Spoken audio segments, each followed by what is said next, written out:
नमस्कार मंडळी, कसे आहात सगळे? मी भावना, महाराष्ट्राची लेक, स्वागत करते तुमचं आजच्या ब्लॉगमध्ये. मंडळी, आज 15 ऑगस्ट स्वातंत्र्य दिनाच्या तुम्हा सगळ्यांना शुभेच्छा.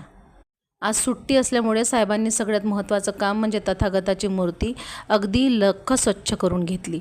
त्यानंतर मी माझे सगळे कामं आटोपले व आंघोळ वगैरे करून पूजा व वंदना करून घेतली. कारण विकेंड म्हटलं की कामाचा भार थोडा जास्तच होतो. घराची साफसफाई वगैरे स्वच्छता करणं विकेंडला जरुरी असते, म्हणून त्यामुळे आज थोडा मला उशीरच झाला होता कामं करायला.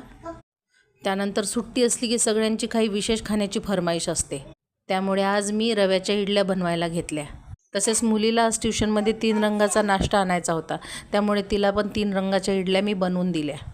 छोट्या वादळाचं आपलं मध्ये मध्ये करणं चालूच होतं. नंतर सर्वांनी मिळून एकत्र बसून इडली व चटणीचा खास स्वाद घेतला. त्यानंतर थोडा आराम वगैरे केला, थोड्या गप्पा गोष्टी झाल्या. सगळेजण एकत्रित घरी असले म्हणजे खूप मजा येते मंडळी. कारण एरवी घरी मी असते दोघीच मायलेकी, मी आणि माझं लहान वादळ. मुलगी असते शाळेत आणि साहेब असतात ऑफिसला. सुट्टी असली म्हणजे एकत्र बसून जेवता येतं. चला असो, मी पण माझा उपवास सोडून घेतला, जेवण वगैरे केलं आणि नंतर थोडं माझं एक बॉक्सेस बनवायचं काम होतं, ते पण मी कंप्लीट करून घेतलं. आमच्या बाजूला एक खेळण्याची फॅक्टरी असल्यामुळे अधूनमधून कधीकधी मला हे काम मिळत असतं. त्यानंतर संध्याकाळचे सगळे कामं आटपून मी पूजा व वंदना करून घेतली, दिवाबत्ती करून घेतली. मंडळी, जेव्हा आज मी ग्रंथाचं पठण करत होते ना, त्याच आज गृहत्यागाच्या बाबतीत मी वाचलं. मंडळी, वाचता वाचता अक्षरशः डोळ्याला धारा लागल्या. गौतम बुद्धाचा गृहत्याग करणं सोपं काम नव्हतं.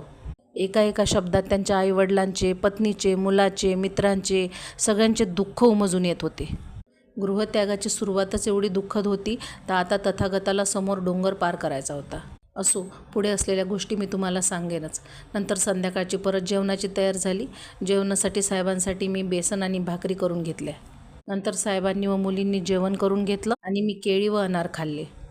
मंडळी, तुम्हाला माझे व्हिडिओ जर आवडत असतील ना, तर नक्की लाईक करा, सबस्क्राईब करा आणि कमेंट वगैरे करा, कारण तुमच्या पाठिंब्यानंच मी समोर जायचं ठरवलं आहे. असो, आमच्या छोट्या पिल्लूशी थोडीशी मस्ती करून असा संपला आमचा दिवस. चला भेटू पुढच्या ब्लॉगमध्ये. Bye bye, good night.